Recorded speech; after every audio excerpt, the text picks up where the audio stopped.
What period of time did you serve Country Club Christian Church? Liz and I came to Country Club Christian Church in Kansas City in March 1979 and left in March 1991, the decade of the 80s, with a year extra on either side. It was a busy decade with Presidents Reagan, Carter, and Bush, the Iran hostage crisis, drastic inflation. A difficult decade, yes, but the World Series was won by the Royals in 1985. And down on the plaza, a store advertised a brand new gadget they said you could keep all of your recipes on intact, and they called it a computer. So overall, it was a great decade indeed, 1979 to 91, and we enjoyed all of it. 2, how would you describe Country Club Christian Church to someone who has never visited the church? As a matter of fact, that's what we wondered when we arrived here in 1979. Yes, we knew that some well-known folk were members here.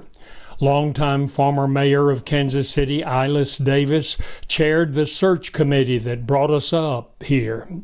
Lifetime elder Clarence Kelly was here, former director of the FBI. Larry Wynn, U.S. Congressman from Kansas. Joyce Hall, founder of Hallmark. And how could I omit Gordon Montgomery, whose family owned Winsteads down on the plaza. But in addition to that, what we found here was probably the most congregationally governed church we served. The people were in charge, and they were friendly, down-to-earth folk who loved their church and who worked together in putting that love to work, finding ways to make the presence of Christ real right here on Ward Parkway. Gifted with a beautiful building, they offer their community opportunities for education and music and service, and above all, worship. That's what we found when we arrived here, and I think that's how I would pretty much describe this church today. And question number, 3.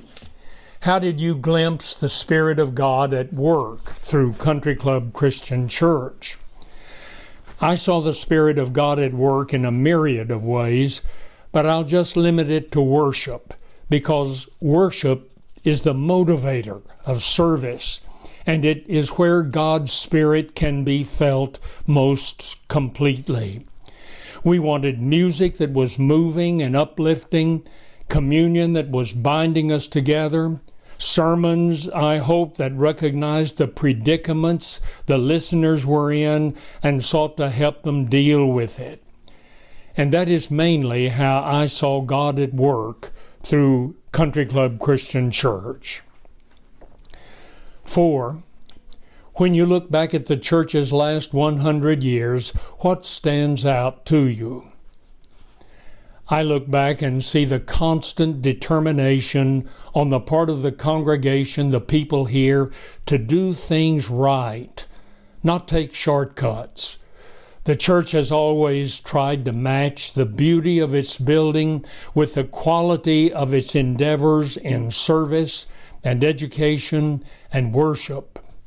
That has been a constant in its 100 years, and that stands out. 5, what do you see as the biggest accomplishment of the church during the time that you served there?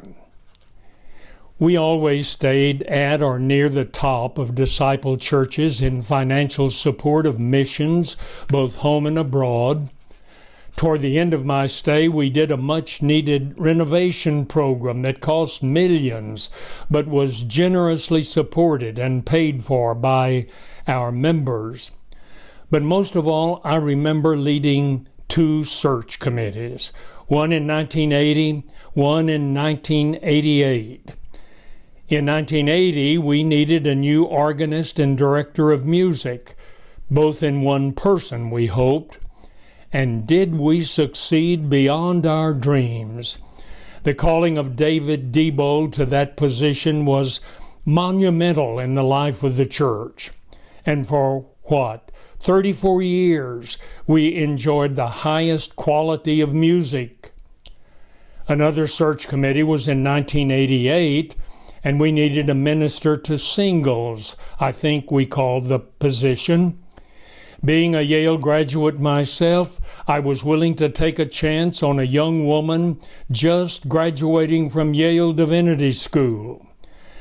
The ripples from that decision continue to go out as Carla Adey continues to serve Country Club Christian Church with such ability. So I would rate leading the calling of David Diebold and Carla Adey as my two biggest accomplishments at Country Club Christian Church. And 6, what do you wish for the church's next 100 years?